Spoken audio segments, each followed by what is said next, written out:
Hello, everybody. Welcome back to One Leeds here. I hope you're all doing fantastically well. And before we start the video, guys, we're going to give a shout out to our sponsor, teamwallart.com. They've just sent me through these new ones. If you've got a man cave, even if you just want to put them on your wall, they're absolutely perfect for gifts. Dead cheap, $5.99, $7.99, and you get 10% off if you type in the code ONELEADS. So that's 10% off. The guys have done me an absolute solid. So go check them out. I've got a Calvin Phillips one through here. I don't know if you can quite see it in the light. That's one I've just got through. And a really nice Leeds United one there, which is really good. So make sure you check them out, guys. The link will be in the description. For this video, I'm joined by two guests, Brownie and Anthony Higgs, who you saw last week on the channel. Well, you saw Anthony, you haven't seen Brownie yet. You've seen Brownie before. But we're here, talking about Crystal Palace, talking about a few things. It's going to be a good one. It's going to be a bit of a podcast show, so I'm going to introduce the fellas now. But if you're not subscribed to the channel, guys, make sure you do so. Brownie, Anthony, how you doing, fellas? All right? How you doing, mate? Very good, thank you. How are we doing, Brownie? All right? Hi, you all right, mate? Yeah, good. Looking forward to tomorrow, to be fair. It's another Leeds game over the weekend. It's weird, isn't it? So I just can't wait to get to tomorrow and see what happens. Yeah, I've just enjoyed that Man City thumping, but apart from that, it's been rubbish, hasn't it? When Leeds aren't playing, it's just not worth it, really, is it? Yeah. It's not though. Like Brownie said it in a tweet. It's like if Leeds aren't playing, and Brownie went viral as well. I should have screenshotted the tweet, but he went viral last night. He said when this is Bielsa's fault because we're used to watching his style of football week in, week out. Every other game is genuinely boring. Like that first half was boring, wasn't it? Like the Leicester Wolves game. The Leicester Wolves game, it was a disgrace. It was just nothing happened. Literally nothing happened. The Mares will have not even bothered going to the match, giving a point each, and that have your Sunday off, lads. Like literally nothing happened in the game. Yeah, they're just teams are just overly cautious against each other because they're afraid of dropping points. It's just you can't be afraid to lose. It's much better to see us, go for a win like all the time. That's how you should play football, and that's why it's so good to watch Leeds, isn't it? So much better. We're setting ourselves up for a big fall, aren't we, when he leaves? Be right. We'll get him next time. Yeah. Yeah, I mean, guys, I made a bit of a. It's a bit of a. I don't know if it's a bit of a negative background there. I'm sure you've seen it. It is Melee getting beaten by that wonder strike from Eze, and that's where I want to touch on really. Brownie, obviously, I'll come to you first. The last game we were just talking about it off air. Palace 4, Leeds United 1. Obviously, it was we had those two games, didn't we? We had Leicester, then we had Palace, and we had players out, but it was a bit of a wake-up call to the Premier League, wasn't it? And we were just talking off air. I think Palace was probably the game where the scoreline was a bit of a lie, wasn't it? It was falsified. Yeah, like you're saying. I just think in all the other games, the scores have been there or thereabouts with what they should have been. I mean, I'm not saying Palace didn't deserve to win, but I just think 4-1 just seems really bizarre. It's something we need to put right tomorrow because it wasn't a 4-1 game. Even when it went 3-1, it still felt like we were the better team, felt like we were on top, felt like we could still got something out of it. I mean, I think the Costa goal summed everything up in that match. It was just one of them games, wasn't it? And even the other goals, it was the header that deflected in, and it just one of them games where everything just seemed to just not go the way we wanted it. And 4-1, I think tomorrow night, I think Zaha, I think it's a bit like the Leicester no Vardy, no party. I hope that will come back to bite me on the backside, but I just think no Zaha, got to get at him, got to go for it. Yeah, definitely. Yeah, Anthony. What I mean would, like Brownie says, I think the Zaha thing. I think they've had 3 or 4 games without him this season, and they lost every single one. Is that a bit of a premonition? Is it a bit of a false hope, or do you reckon it'll be sound without him? Obviously, we've got a massive player in Eze, who Marcelo Bielsa has quoted as world class to keep under wraps. But I think he's a huge miss for him, isn't he? Yeah, in a way, just because of the last couple of years, if you had to ask me if I'd have preferred Zaha or Eze out, I'd have probably preferred Eze out at this point, just because I know what he can do and how Leeds tend to struggle in midfield with a player like Eze who can break really, really quickly and get up the field so fast when we make mistakes in midfield. So Eze scares me more than Zaha in a way, whereas Zaha's just your sort of typical tricky winger. But if your fullback's on his day, we've got quick fullbacks who can keep up with him, sort of thing. But Eze scares me a lot. Every time I've seen him play against us, he's had a worldie. Phillips has come out and said what he's said about Eze, and you can't deal with him, can he? You can never deal with Eze. No, it is a nightmare. Like I saw your preview yesterday. Just sometimes it looks like you said, looks like he's on roller skates coming up the field. Like he just seems to glide past players. I think he scares me a lot more. But again, Zaha is, over the last few years, we've had our. I mean, even back in the day, back in 2012, I think I remember El Andrade, you were having a bloody brilliant game then as well. So we've always had trouble with a player like Zaha, and you're always going to be advantageous if you're going to be playing against the Palace side without Zaha, definitely. I mean, and it's proven against other teams as well. So definitely we're one up, and especially we've got players like Rafinha and Phillips that we didn't have last time. Same as I said against Leicester, and those two have ended up having good games against Leicester in the last game. So we're in a good position here for the win, I reckon. Touching on Eze there, aren't they? I think Dallas tomorrow night. I think he's key. I think normally they also trust Dallas to go and stick on a man. He did it a lot in the Championship when he put him mid to midfield, and I think Dallas, you'll find him hovering around Eze a lot tomorrow night. I think he's key. I think if you can keep him quiet, like you say, I think it does allow the other attacking players to go and do this thing, I think. Do you think, obviously, with that Brownie, I mean, Dallas he's done a decent job, hasn't he? I mean, we've had a lot of man marking system. I think again, Maddison, he was following him around really nicely as well, and he was sort of alienated from that game. Is Eze a bit of a different breed, though? I mean, just any time I seem to see him against us, and we'll have seen him more than Palace fans, he just causes us problems, doesn't he? I mean, how do you stop him? Obviously, you're a coach. How do you stop someone like Eze? What do you do? I think, like you said, we are a man-marking team, and once he glides past one, we are vulnerable, but that's just the way we play. I think the game at the Palace game, away, we tended to double up on Zaha a lot. We always seemed to be doubling up, or there was quite a lot of our players at one side of the pitch, which left us exposed. I think it was the fourth goal. We were just wide open in the middle, and I think if you freeze it, a lot of our players are that preoccupied with Zaha. We kind of went away from our man-marking system. We packed out a side of the pitch for Zaha, and then in that game, I think it was the one game this season where you could have just ran through that midfield at will. And I think with the fourth goal, we were just that wide open. So I think we need to stick to our principles, to be fair. Stick to being a man-marking team. If he does get past us, then he gets past us. He's going to create chances. That's just the type of player he is. You've got to hope that our attacking players can nullify them going the other way to stop him.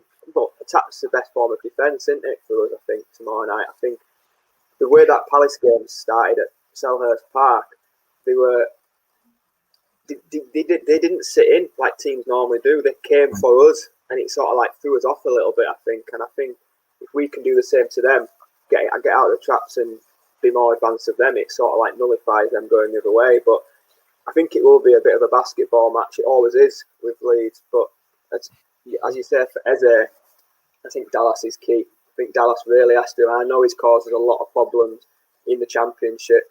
But we have got no Zaha to contend with. We don't have to look at them both. We can occupy maybe Eze, nullify Eze, because the other midfielders, we've got Townsend. I think they've got quite a few injuries as well. So I'm not really sure who's going to play the rest of the team for them. But they'll have Batshuayi. Don't know if Benteke will play, but they have got good attacking players, to be fair. But as for Eze, we're lucky that we don't have Zaha to contend with as well, to be fair.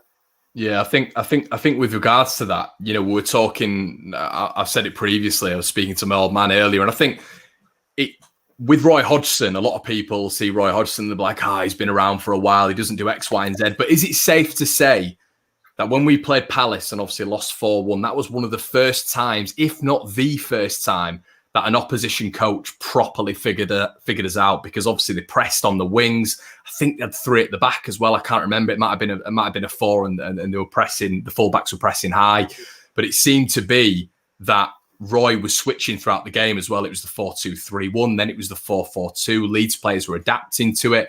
Now, Anthony, do you think it's quite likely that he'll switch to putting two up top just to sort of mess with Leeds a little bit? Because then we'll naturally have to go to the three at the back, won't we? Yeah, we did they did 4-4-2 last time, didn't they? And yeah.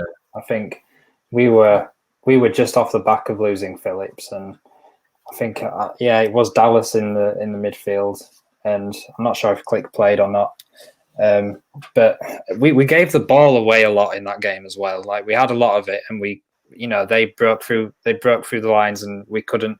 Similar to early on when we were playing Man United, when we were getting the ball in midfield and we just couldn't pivot, we couldn't turn and move out, and they pressed high on us early. And I wouldn't be surprised if that happened again. Like Brownie just said, that attack's going to the best form of defense is going to be attack in the way that you can't. The most effective way that Eze is going to get at us is by pouncing on silly passes. He's really good at reading that kind of part of the game, reading sloppiness. And I watched him against Newcastle the other night, and he just jumps on a pass like that. When he can just read when a pass is going to be left like a hospital ball, and he'll jump on it, and 2 seconds he's on edge of your box. So it's going to be us being able to make the right decisions in possession compared to last time, where it just wasn't the case. And I think having the likes of Phillips in there, and obviously Rafinha and players like that who can take the ball out from the back and actually transition us into an attack quickly. I think we're going to be much more threatening tomorrow. I really have a good feeling about it, to be fair. But I do think Roy Hodgson will do that again. I think he'll play two at the top. Maybe he'll put Benteke and Batshuayi up there. Who knows? But yeah, I think the way they dealt with us last time, they're just going to try and do that again. But I reckon they'll be a lot more defensive tomorrow than they were at home, just because of their injury situation. I think it will open the game up even more, to be fair. I mean, we've got no Rodrigo, which this might sound daft, but I think it'll benefit Click, because Rodrigo doesn't track as much as Dallas will in there. Dallas will rat around, whereas Rodrigo is one hell of a talent, but he doesn't seem to want to go backwards. And I think it leaves Click very exposed, and it's no surprise how Click's form has dipped quite a bit since he's had Rodrigo in front of him. Because when Hernandez used to play from the right, didn't he? So it was always Dallas floating around. So I think if they do play two up top, I think it could come in to suit us quite a bit, to be fair, because with no Zaha on one side, we'll only have Eze in there with two up top. And we know we'll dictate the play. We always do, no matter who we play at Ellen Road. We always have more of the ball. So if they want to put two up out of the way, I think let them have two up at the top out of the way. I think the game will be even more open. Brownie, just on what you were talking about there about Click, I think in the first game he actually played really well. I think naturally, like you were saying, the midfield it's been gaping at points this year, hasn't it, with the man marking system and how teams are able to surpass it. But there's been a lot of chat online as well, whether or not to start Roberts. Is this sort of the game to start Roberts, or are you not convinced by that one? Would you stick with Click? I'd go Click. Roberts, I know we've spoke quite a bit. We've had our debates over Roberts. I think he has done better the last couple of weeks, to be fair to him. He's looked hungrier. He's looked like he's got more of a point to prove. But speaking from experience, coming on as a sub is a lot different to starting a game. Game's much more open, a lot stretched, and I think that suits Roberts quite a bit. He likes to get in behind. I think he does a bit better when he's higher, and he wants to get in behind. So I think Click will play. I think he'll start Click. And I think it'll suit him a lot better with Dallas being in there with him. I think Dallas will be in there with him. And like you say, we've got Phillips in behind them too. So I think that's probably defensively our best three in there from what we can play. What would you go with, mate? I don't know, because I think in that last game, I do remember him playing a bit. And I think a lot of times this year, he usually finds himself a lot of the time, he finds himself sort of exposed chasing back, like counters. So I think he's ranked something like third in the league for like most fouls conceded when chasing back counters and stuff like that. I think I've read somewhere. You cannot tackle. You cannot tackle. I know, and I just think he's done all right in the last couple of games, but I just think there's another gear that he's not reaching for me. I don't know if he's tired or what. And you can't say tired and click. Those two things don't go together usually, do they? You know, he played 93 games in a row or something like that. But I just don't think he's affecting the game like he used to. And that goes without saying because we're in a better league, obviously, with the quality. I think Roberts is a different kind of player. Do you think he is more exposed with Rodrigo in front of him, or do you just think in general? I think it is obvious when he is with Rodrigo that he is a bit more exposed. I feel like it's not through lack of effort. He works his. No. I just think, like you said, it's a higher league and everything, but that goes with the territory. He's an international. He plays for Poland. He needs to be able to deal with. Totally. Yeah. But that's why I say in the last couple of months, when you freeze, I know football's not done in freeze frames, but if you freeze our matches, he seems to be stood in there on his own, just nobody with him completely, with 3 or 4 other players from the other team on the other team around him. And we have Alioski, Harrison out one side, Ayling, Rafinha out the other, Bamford, Phillips drops back into the back 3, and it just seems to be Click stood in about 30, 40 yards just on his own. Browning's that. But so what? I know we're just talking about him being a Poland international there, but obviously in the Premier League, it's week in, week out, isn't it? Is that a case of just the quality level's gone up, so he's getting exposed a lot more, or do you think it's just because obviously we didn't see this in the Championship at all, really, did we? No, I think in the Championship when we did this man-to-man system, we had players breaking on us. It wasn't world-class players breaking. It wasn't Kante breaking from Chelsea. It wasn't McTominay at Manchester. It wasn't players like this type of ability. We'd be able to become like, we always go back to the Wigan game where they broke on us and it was just like a wolf pack just chasing them down. That mentality. That these players that are breaking on us now, like Eze tomorrow, they're that quicker. It's just that next level, and I just think it does expose and just does magnify the gap in there even more. It Kante did it a lot for Chelsea in the Chelsea game. He span him with ease, and then he was just like Harvey Barnes in the Leicester game. Yeah. He picked up the ball and just drove through the middle of the pitch. Yeah, and in that Crystal Palace game, it happened so much. Like I was saying, touching on, we were just sat preoccupied with the heart. I think did Struick play in there in that game? He did, didn't he? Yeah. Yeah, he played in there. It just similar for him. It just seemed like he was just completely on his own, and they were just breaking through. And so I just think with the Click, it don't matter who's in there. We just seem to be so more open and exposed.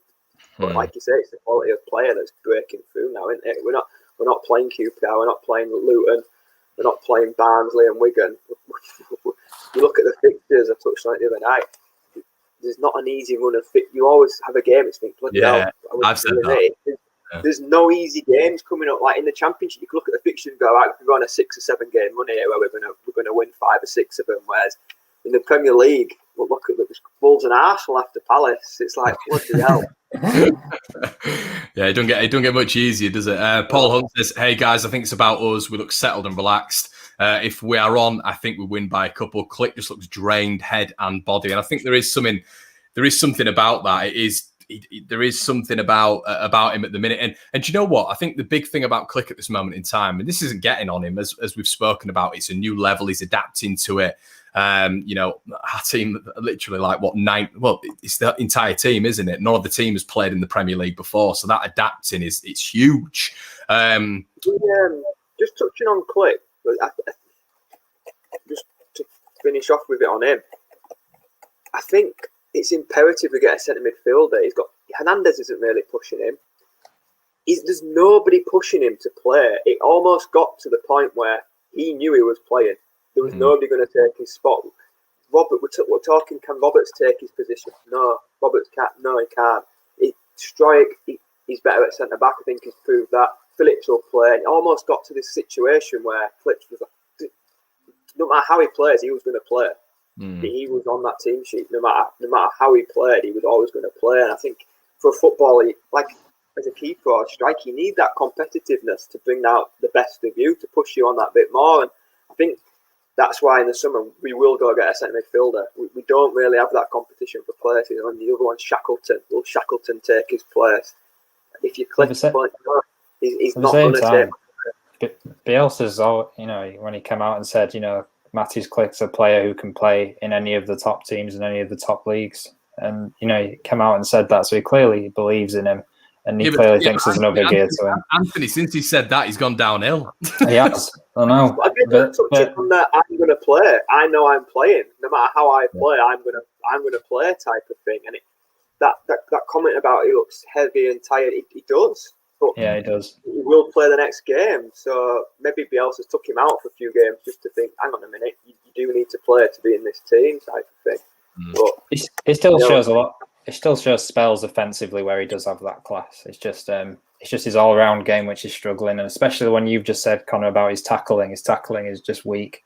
It's just it doesn't seem to be able to play very well, very more. And also, Anthony, also to add to that as well, Gordon White's just said, do you think Shackleton could step in for Click?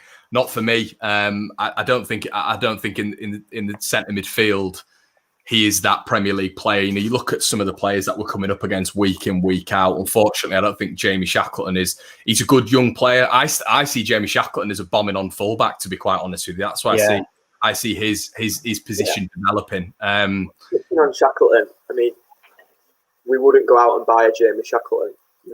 We just wouldn't. But I think you've got something there as a right back. His engine, he comes on in games and he is up and down, up and down, up and down. I don't think right back's out of the question for him. I think he would. And I'm surprised when Ayling stepped inside, he hasn't tried that. Because I think when he first made his first game against Derby, he played as a right back. And he came on in that game at Derby and he was up and down. He was putting balls across the box. He was really good there. So it's not a bad shout, to be fair. Yeah. Definitely. But it's as well with Click, and it seems we're touching on Click a lot, and we'll finish it here. But it's a massive conversation with Leeds fans at this moment in time. I think that's why it's good to touch on it. I think the whole mental exhaustion and physical exhaustion definitely plays into it, because you even look at his shooting, and I don't think Click's ever been an unbelievable striker of the ball. But he's got more conviction. He's had more conviction, and when he's getting into these key positions this year, it's almost a write-off, isn't it? Anytime he gets ready to strike a ball. Yeah, they seem to hit the top. I don't know why, but it always seems to be the south stand, and it always seems to hit the top tier of the south stand. And that's where all the shots seem to be. South stand, then top tier. That's where the ball's going. Yeah, but I think he's not getting as much space on the edge of the box like he used to do. But even when he does, he doesn't see his head just never picks his head up. I just think of that strike against Liverpool. I just one touch, bang, straight across goal. You don't see that anymore. I don't know what's happened. He doesn't seem to be able to take a decision first time. He's like he's got his eyes closed, and he takes too long to make a decision, and he's finding Rosette every time. For me, Click players, he's built up enough credit out of his, 113 out of 115 games. Definitely. He's had a bad couple of months. I think he's built up enough credit for me to play. Oh, yeah, definitely. And we will buy a centre midfielder in the summer. I've got absolutely no doubt about it. And then you've got a question, and you've really got competition, because Phillips is going to play. He's not going to play Phillips. Yeah, I mean, I wanted to touch on this, and this isn't. It's not Palace, but we're going to get back onto that. But I've spoken to Anthony about it quite a bit, but Brownie, I haven't with you really, mate. A lot of people discussing Rafinha at this moment in time. Obviously, a lot of people saying, he's the first name on the team sheet. And we've seen as well from the Anfield Watch, which is a really credible Liverpool account, that apparently they're looking at him. I think the valuation was absolutely laughable. I think they said something like 15 million. But are you sort of looking in the summer, we'll touch on it a little bit, but are you looking the summer of Leeds sort of keeping hold of Rafinha, or do you think that, we look at, clubs in the Premier League, like even Leicester, with Kante, with Maguire, all these players, Chilwell, every season there sort of has to be a big sell on, doesn't there, for a certain player? Are you looking at Rafinha as that player, or do you think we'll be able to keep hold of him? I think we'll keep hold of him. I think he's left a Champions League club to come to Leeds, who he knows are newly promoted. I don't think he's come to Leeds to think right, next year, first season they're going to get into Europe. I don't think he's got that mindset. I don't believe that he believed in our first year in the Premier League that we're going to qualify for Europe. I think he's been fed a bit of a vision. I really do. I think you can tell where, well, I'm a big, massive fan of Rodgers, and he's backed what he said all the way. And I think the vision, we're ahead of schedule for that. He's not daft. I don't think he's a daft lad. I think he'll see the investment we've just recently had from 49ers. He knows that Leeds are going to drive forward. I don't think Leeds would sell for 15 million to begin with. I saw the valuation, 15 million. Hope not. You need to at least double it, and even then, I think they reject it. We turned down 25 million for Phillips when we were in the Championship.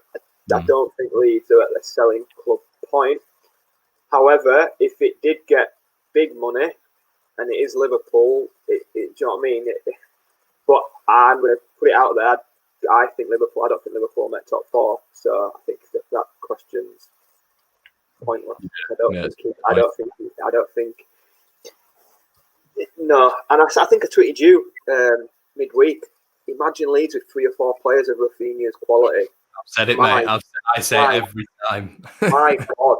And I think Rodrigo's of that mould. I think the Paul, that saga's not going away, so there can't be smoke without fire with him. It seems every time I go on Twitter, we're linked with the Paul. So I just think the Paul, Rafinha, Rodrigo. Winning the league. Oh, good times are coming. We talk about Europe, and we do. I know it's Leeds, we get carried away, but we're 4 points away from Europe. We finished the Leicester game with 11 Championship players on the pitch. We haven't really gone massive. We've got another transfer window to go massive within the summer. I think it'd be daft to leave, unless it is a Liverpool, Man City. Then you can understand why he is going. But well, I saw. I mean, this is a really good comment from John as well. If Richarlison was worth 50 million 2 years ago, Rafinha is definitely worth 50 million now. I mean, I watched that. Obviously we watched Richarlison, and don't get me wrong, he had a decent game. We've seen Richarlison in the Premier League for a couple of years now, and he's a good player. But when I look at natural ability and what he has in his arsenal, it's like a Swiss Army knife, isn't he, Rafinha? And I see it. He'll be in the next Brazil squad. Yeah, Rafinha is levels above Richarlison right now. Like I know he's not. I think Richarlison's a bit old. 17 million. I don't get why we sell for 15. I don't get where that valuation makes no sense. I mean, I can see him being the player that we sell in the future for big money. It will be him. Like out of all of them, him or God forbid Phillips, but. Like these are the players that if the club are looking at the Leicester model, the Rafinhas of the world are the players that we are going to be making a lot of money on, and fans have got to be okay with that because we've got to trust in our recruitment process that we're going to find players out there that can come in. Like Leicester get rid of Kante, bring in Ndidi. Players. We have to have faith in the club that they are going to be able to do that because. We can't keep hold of everyone, can we? No, we can't. We can only having a manager like Bielsa who can. These players are coming in, getting at the top end of their game. We're going to make a lot of money on them, and unfortunately, football's a business now. We're going to have to make money to be able to reach those top echelons of the league. Leicester have done it brilliantly, and we're going to have to do that as well. So if Rafinha did go, he'd have to go for a bloody good price in the future, and he will if he carries on as he is. His form's incredible, and I think the last couple of games has been. I didn't like it when you said the other night that he carried us, but in the last game, I really thought he carried us like against Everton in the second half. He ran everything. He was just a class above any other footballer on the pitch at that time. With him as well, and he's such a flair player and an attacking player. Brazil. He works so hard going backwards. Yeah, he does. He's like, he's a bit better for the Everton goalie, but he's there. He stood 5 yards from his own touchline. I don't think that's his fault. No. I don't either. I point the finger at Phillips. I've gone. It was a bit like that Spider-Man meme where they're all just pointing at each other, just like, wasn't it? They just everyone just seemed. Can I also say, lads, just to add to that point with that ball, I agree. it was Phillips's fault. I mean, on the watch along, as you can probably imagine, lads, I was absolutely losing my mind at that point. You know, Sigurdsson, old man Sigurdsson getting past our back line. But overall, you've also got to look at the ball in. That ball in was unbelievable from Digne. He was off balance. He was completely, none of our defense expected that ball to go where it went. And it was an incredible ball. And listen, I'm not letting Phillips get away with that, but at the same time, it was a bit of a. I was more looking at and I know we're going off tangent here, but if we're to go on that game, I'm more looking at the second goal as a bigger frustration, to be honest. Yeah, and Ailing's come out and just said he's just lost his man clear as day, hasn't he? And that's just a really simple goal to avoid. Anyway, what were we talking about? Rafinha. And this daft 15 million. I don't even think 15 million gets you Bamford, to be honest. So for Rafinha, it's silly. I stopped reading the article and saw 15 million. Put it that way.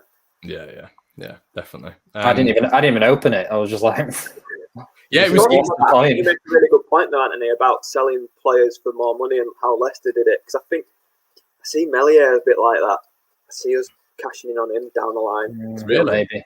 Yeah, I do. France under 21 keeper. What do we pay? A few million for him. Five. Yeah, I see him being in that mold. And it's no wonder that the club have gone out and recruited so heavily in the youth academy, and there's plans for the future. They want to make money. They want to make good players. They want to have that foundation there to be able to, have the coaches that we've got like Bielsa bringing the best out of some of the best young talent. But at the same time, we've got to make money if we want to be up the top echelons of the league. And youth products are what's going to hopefully we're going to be making a lot of money on in the future. And the recruitment, we're going to be bringing players like maybe Rafinha in. You could get between 10-20 million pound, and just finding those absolute gems that you can turn into money bags, basically. And that's just the sad reality of our league. But we've got to be okay with it in the future, I reckon. Yeah, I mean, we're getting a few coming back now as well. I mean, there's a lot of people talking about Alioski and Berardi and stuff, but I think we'll leave that for another day.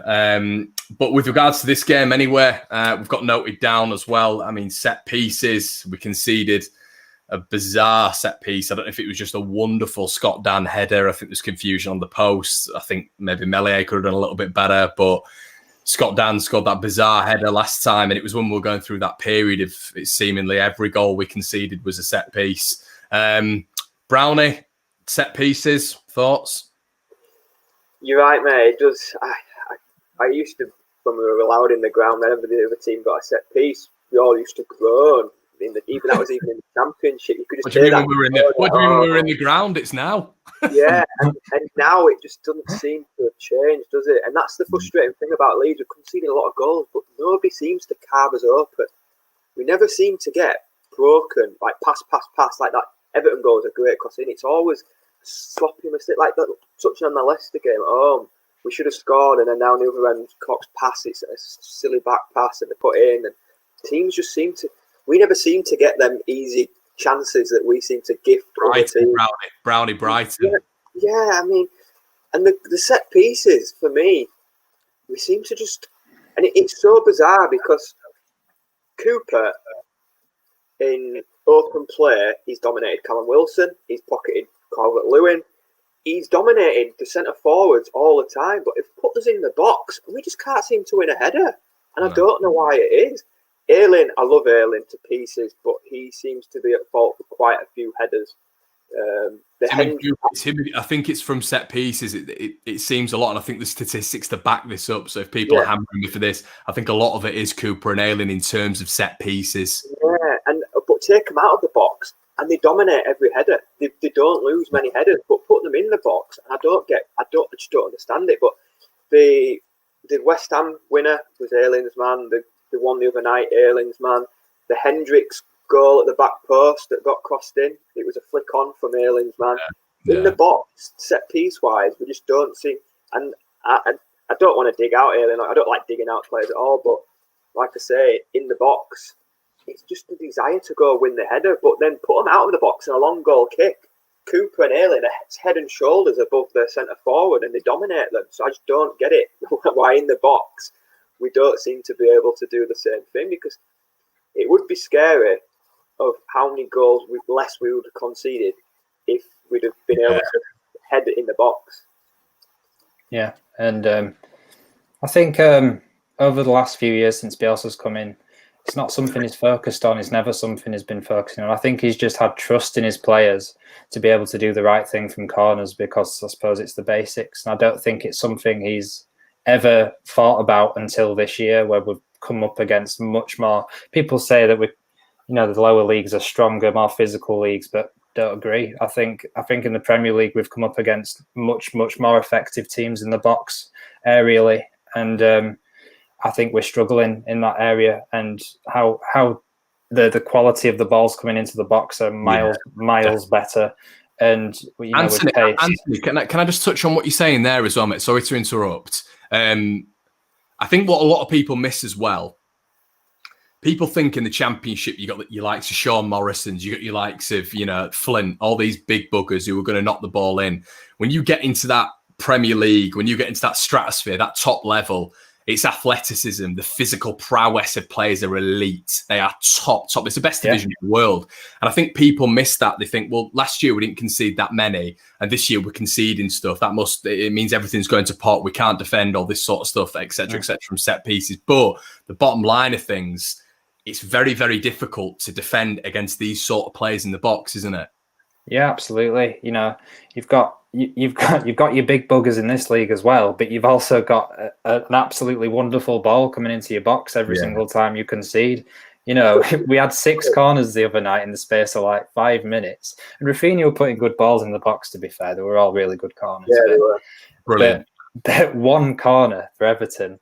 I'm not saying that the ball was particularly good, but it was bad defending, and that was in any level that was bad defending, to be fair. But still, it's just one ball into your box, and it can be one bit of quality, and it's ridiculously hard for us to defend it for some reason. And I think that comes down to the quality and the physical aspects in the box as well. But I think Bielsa, he actually talked about in press conferences this year about how it is a problem, and they are trying to rectify it now. Whereas before, when we were conceding from set pieces in the Championship, sometimes he'd get asked about it.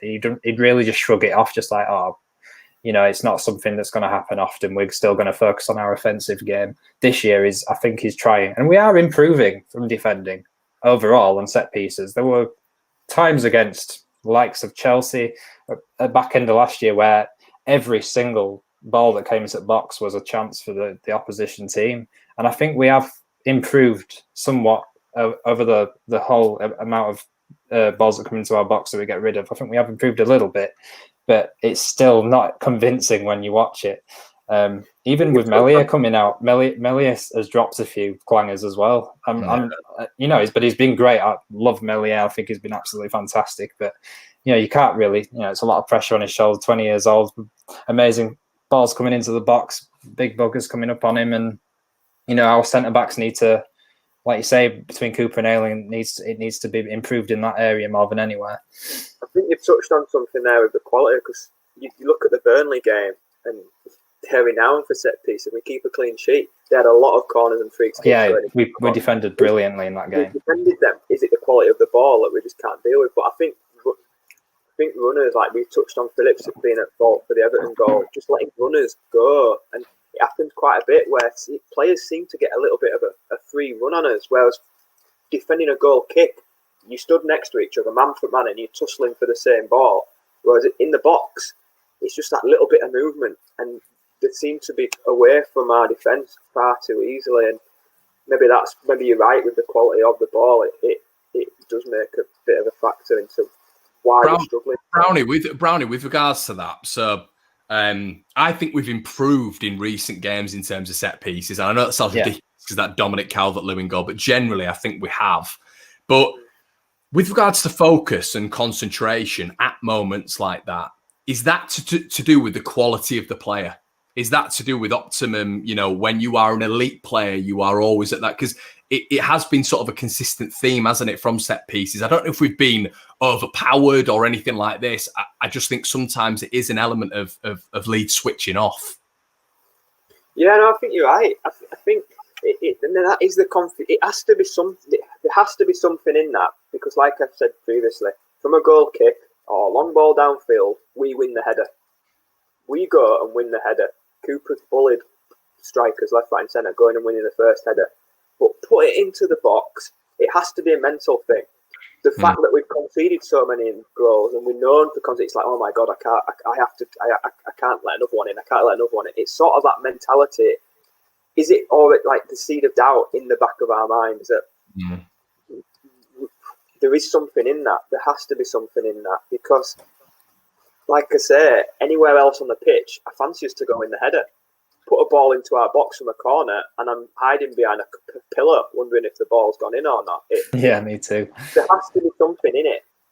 Do you think it's also a case, though, and I think we've got to take this into consideration? Obviously, a lot of our back line have come from the Championship. If you stick Koch and Llorente as your two centre-halves, they've played at the top level. Is that going to be drastically improved? Because we've not seen that yet. No, it hasn't. No, I know. And I mean, Koch, he played in the Palace game, didn't he? Yeah, didn't have a great game. He was marking Dan. I think it was him on Dan. And yeah, Dan it was him marking Dan. And yeah, then Dan still won the header. I still think it was an unbelievable header. Like, Koch jumped high and he tried to get there, and Dan, like, top corner as well, wasn't it? Yeah, it went right in the post. Just a I think that touched on ridiculous goal. That was actually one of them games where anything was just, it was like that header. How many times out of 10 would Dan's header have flicked off the back of his head and gone right into the post? It was a shocking game for luck, wasn't it? It was an awful. No luck at all. Zero in the mud, outside the box into the goal. There were just things that. I mean, even the free kick, he couldn't have placed that. Like when you're playing on the PlayStation, trying to place something into a top cut, that is where you put the cursor to put it in, and that is exactly where it's gone. It was just it was just one of them games, wasn't it? Brownie, I'm going to just stroke your ego a little bit, mate. We've got a guy called Ben Whitehead in the chat, who I think he was at Bradford Academy, and he's saying, "Do you remember me?" So I don't know if you do. I don't know if he's just mucking around, but there you go. There you go. Brownie used to be my coach at Bradford. There you go. I bet he don't concede any set pieces. But boys, with regards to this as well, just really quickly, I just want to touch on this, and we do need to bring it back, but I'm really enjoying this chat. Gelhardt and Greenwood, how far, and obviously Somerville is there or thereabouts. I think he's had 3 starts, 3 assists, 3 goals. He's had an unbelievable 23s start as Somerville. Do you think those boys are sort of knocking on the door? Because we're seeing a lot of Cresswell, Casey, but in terms of offensively, we're not seeing a lot of the 23s really being given that platform yet, have we? Do you think that's something that we'll see pretty soon? Yeah, I think it's confusing, because the Crawley game, why Gelhardt's played in the Championship. He's won Player of the Month for Wigan in the Championship. It's not like I know he's young, but he has got games under his belt. Greenwood's come from Arsenal. Yet we were bringing on Casey. We've brought on these players. We've not allowed them to go out on loan. Them are the two that are ripping it up in the 23s. Yeah, it seems to be Pervada coming on, or Casey starting, or Cresswell, like in the League Cup game, the full game. What we could have played them too. I don't get what they have to do to get in the team. They weren't even involved in the squad. Gelhardt wasn't even in the squad against Crawley, was that I recall. Yeah, there was an issue with Gelhardt. I don't know what it was though, and he apparently would have been included. I can't remember what the problem was. I don't think he was injured. He had something going on. Controversial here, but I don't know what Pervada brings to the team. He comes on in games, and I scroll through Twitter during games, and it's all Pervada's coming on. I'm like, I'm still waiting for him to do something. He did that flip-flop against Crawley, and then nothing came of it. That's the only thing I can think he's ever done for Leeds. He runs around. Us three can run around. Great, well done. He's coming on, and I think we're going to touch on Costa. You mentioned Costa. If I'm watching someone who I know I'm better than coming on in front of me and getting 35, 40 minutes all the time, it's going to annoy the hell out of me. And psychologically, people are built differently. And I just think Costa, things Prevada's been coming on. Costa's he's fallen off a cliff. And he started the season really well.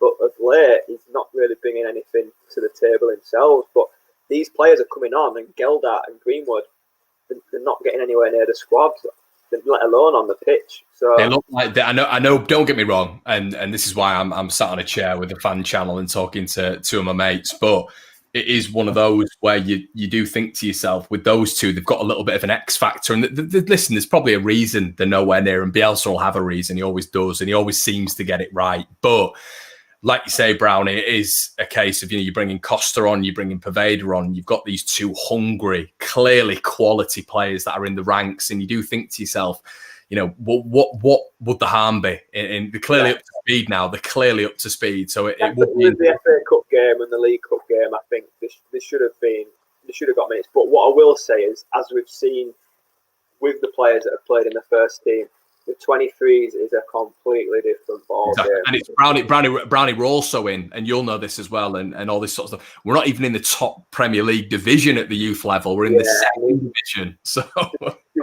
the 23s, so then we've seen like Casey and Creswell, unbelievable in the 23s, and they're doing really well in the youth team and what have you. It just then step up into the Premier League. You're not getting marked by a kid anymore. You're coming up against, like tomorrow day, you'd be coming up against Scott Dam, if he's fit, I'm not sure. Tompkins, them sort of players. I remember my first game in the reserves, I was like 15. I'd gone from playing against kids and had Lorenzo Amoruso up my backside. It's completely different when you go up against men. But I think, but what is the harm in 10 or 15 minutes in games, especially in the League Cup and the FA Cup? I feel like we just toss them cups away, to be honest. So. Yeah.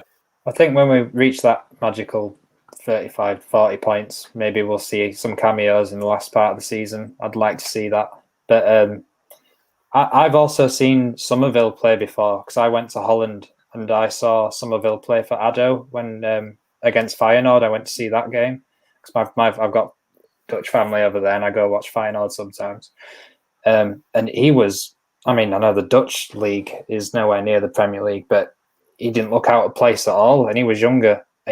Somerville, very, very good player, by the way. Really, really good player. He's tiny, but he's like Prevada, but he's got end products basically. Like he can whip round a man like he's not there, and he picks his head up. Anthony, how many assists and goals has Prevada got for the 23s? Do we know that? Because obviously, Somerville's he's only had 3 starts, 3 assists and 3 goals. So I watch the 23s a lot.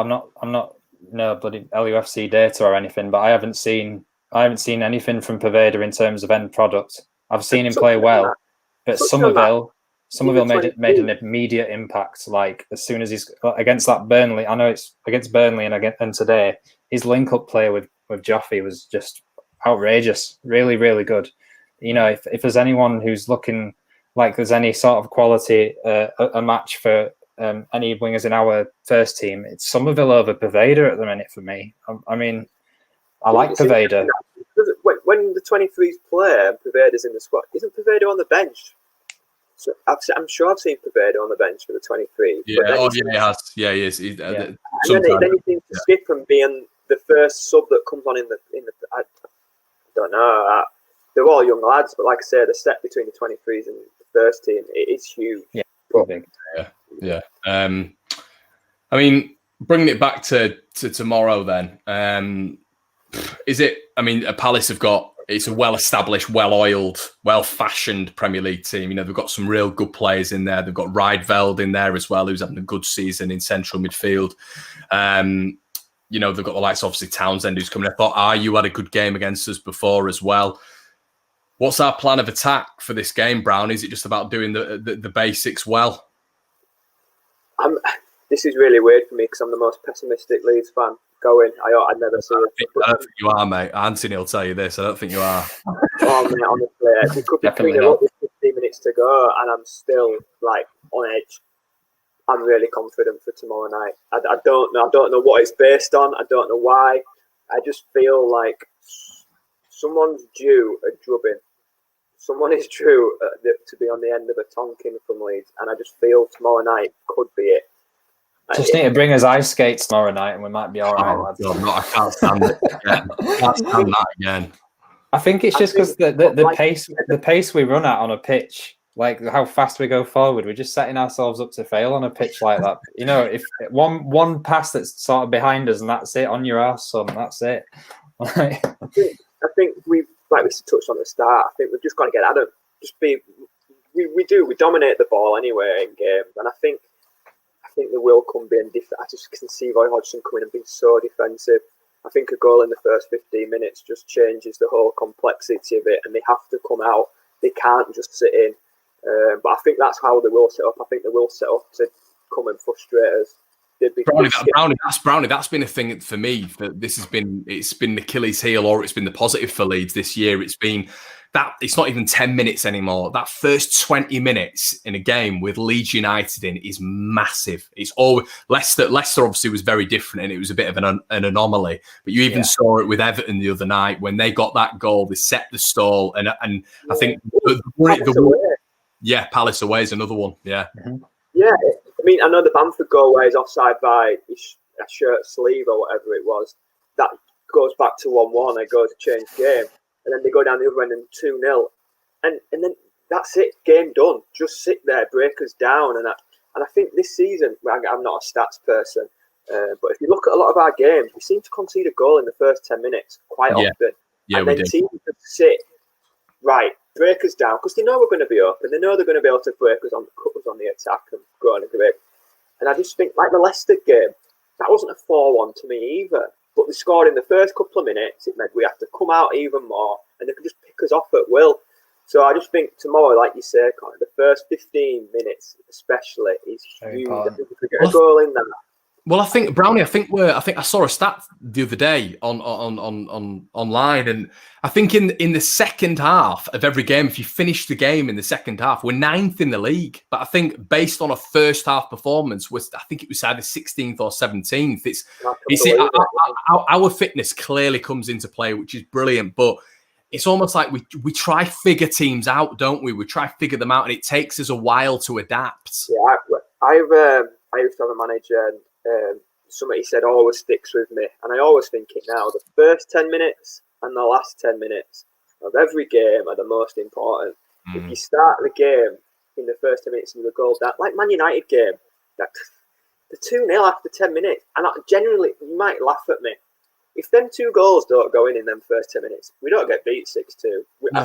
Large parts of the game, we were the better team. It's mad. But there's so many games this season where in the first 10 minutes, we're already up fighting a mountain. So I don't know if opposition teams highlight that as well, and like a way maybe I think Leeds have shown that they are pretty, despite only coming up this year, we are fitter than most teams, barring maybe, I don't know, Man City or something.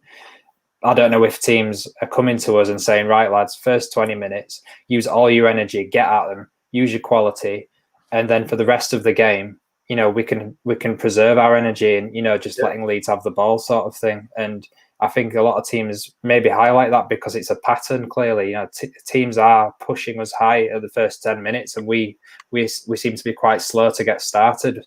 And I don't think we expect it that much. I think teams last year didn't really do that to us. They were just sitting back from the off and just letting Leeds have the ball. This year, it's different. Villa away, we weathered. We got to half time 0-0. We didn't concede. We weathered it, and then we just absolutely kicked on and just absolutely blew them away. And I think, like that stat, Connor, I can believe it 100%. We get to half time not losing. More often than not, we'll go on and win the game because of our fitness levels and our quality and our energy. But it's just breaking that first 10 or 15 minutes and not conceding, because we do it a lot. And I think we'd be higher up the table without that. I know it's obvious, but teams come to sit, they've got the goal, and then they sit even more. Whereas if we do get that first goal, think in the games where we've scored early, we have gone on to romp it because teams have had to disband from what they were doing and come out and play, and then we can just pick them off when we want. Yeah, I think. Charlie Hegarty, what a guy! Keep it up, Connor. I've got to supporting acts here, mate. But thank you so much for your donation. It means a lot. I'll split the proceeds. We'll get a Calippo or something. Cheers, mate. Cheers, bud. But yeah, it's. I mean, yeah, it's good to. I think with what Brownie was saying, I actually for the first time this season went online like an absolute turnip, and I said we're going to beat Everton 3-1, and I was convinced, and I had this feeling, and it always happens. And I actually put on Twitter, I said, look, I'm sorry if it happens, but I was convinced. I thought we'd run them down in the midfield, and it didn't turn out that way. But there is something about this Palace game. I'm not going to say it because I've jinxed us before, but there is a good feeling here, Anthony, isn't there? Just with regards to the players they've got out. They've got Jeffrey Schlupp out, Zaha's out. I think Joel Ward's out. There's the James McCarthy. There's about 5 or 6 of them out as well. It's a real good stage for Leeds, a real good advantage. Yeah, it's a good opportunity in it to play this Palace team. If you're going to beat them, it's now, really. I know we've got Rodrigo out and a couple of defenders, but even in the last game, we lost, but we didn't lose, did we? That's like Liam Cooper said after the game. If you're going to lose it like that, I suppose. In the second half, we played brilliantly, and if we carry that momentum on, we should be blowing them away. I'm sorry, we should be. At those levels, it's like what Brownie said. It's about the first 15 minutes going to be really important. I think it's just maybe playing it a little bit dirty and just trying to just get a foothold in the game, be a bit scrappy. Maybe play a few long balls, try and get Bamford in over the top like we did against Burnley when we were probing them early straight away, and we got him behind in the end. Funny you said, Anthony, about be a bit dirty. I think the Leicester game away the last couple of weeks ago, I think that's the first time this season where we've left the foot. We've gone into a few naughty tackles. We've really, it was a proper. I think I tweeted it. It's a proper a gritty Leeds performance and I think we do need to do a bit more. And I think tomorrow night is one of them type of games where I don't know if it's football in general, but tackling seems to have gone away. Like the Cooper tackle where he's absolutely nailed Perez, I think it was. That's what we want to see, and I think that's Leeds. And I think, there is a fine line between a tackle and going over the top, but I think we do need to mix it up a little bit more like that, to be fair to you, mate. Yeah. With regards to score predictions, boys, because look at this. I mean, it's supposed to go on, I think I said to you about 15, 20 minutes, and we're nearly an hour in. It's been really enjoyable. And Sam LUFC blog has just said Blades have got a penalty. I cannot believe that. Ian J, super sticker. Thank you so much, buddy. I mean, it means a lot. Thank you. But yeah, boys, if I can just get a score prediction, we'll go to you first, Brownie. I'm confident, and I don't know why, because I never am. But I'm going 3-1. 3-1. 3-1. We always concede something. Anthony? I wanted to say 3-0 like Craig, but don't get a corner, so they'll score. I've got a feeling we're going to score first tomorrow, and if we do, I don't think they score. I think we're going to control the game. If we score an early goal tomorrow, I think it's going to be one of those. If we do concede early, then who knows what can happen. It can be a goal fest, or we can end up collapsing like we did against Man United. But if we do score first, I'm going to go 2-0. I think 2-0 Leeds. Yeah, I think I'm going to go with a really good. I can see a Burnley performance. I'm going to go 1-0 Leeds. I think it's going to be gritty. I think they're going to have a lot. Yeah, I agree. And I think it's going to be one of those where you're seeing Leeds absolutely defend for their lives. But I think we'll get away with it, I think. Just touching on that pitch, because I know you mentioned about the ice skates. I'm not a groundsman, I haven't a clue. But it ain't going to be like that till the summer, is it? Is that just because we've had a lot of rain and snow? Apparently, Bielsa likes a lot of water on the pitch, though, and I don't know if that had something to do with it. I mean, I know it was really, really horrible weather, but apparently that's how Bielsa sort of likes it, which is, I don't know. It didn't really suit us, did it? To be fair, we're falling all over the place. It's both teams, though, isn't it? It's Bielsa said it is both teams, and Everton markedly didn't fall over as much as Leeds. It was really weird. It just does. Again, it's It's how fast we move. We move so quickly, and you know, Yeah. if we put one misplaced pass, we just fall over. Well, it was the one in the second half where Roberts has passed it out left, and both Harrison and Alioski both fell at the same time, and the ball went out of play. In my hands. I was like, what's going on? It's because we sprint. There's no jogging. It's murder ball. 90 minutes, and we're falling all over the shop because of it. That's yeah, guys. But listen, it's turned into a bit of a podcast, this one. If you'd like to see Brownie and Anthony on this a little bit more, if they're willing, if they fancy doing it, I've really enjoyed this, and it could be a bit of a weekly thing if the boys are up for it. So smack a like on the video, and it'll give me an indication as well if you like it. Guys, check out Team Warlart as well. I might send Brownie one. I might send Anthony one. I've got a few here, and there's some really good stuff, and you can get deals. You can get 10% off with one Leeds. But yeah, guys. What was that? Because I've just bought a new house, haven't I? So I need some. There you go. I can send you some through. It's teamwarlart.com. I'll be looking at that tonight, Max. There you my go. My wall completely white. Mate, I've got about 9 now, so I need my girlfriend's having a go at me for spending all the money. But there you go. But yeah, thank you so much, fellas and guys. If you don't mind liking the video, if you're new, subscribe to the channel, and we will see you in a bit. Cheers.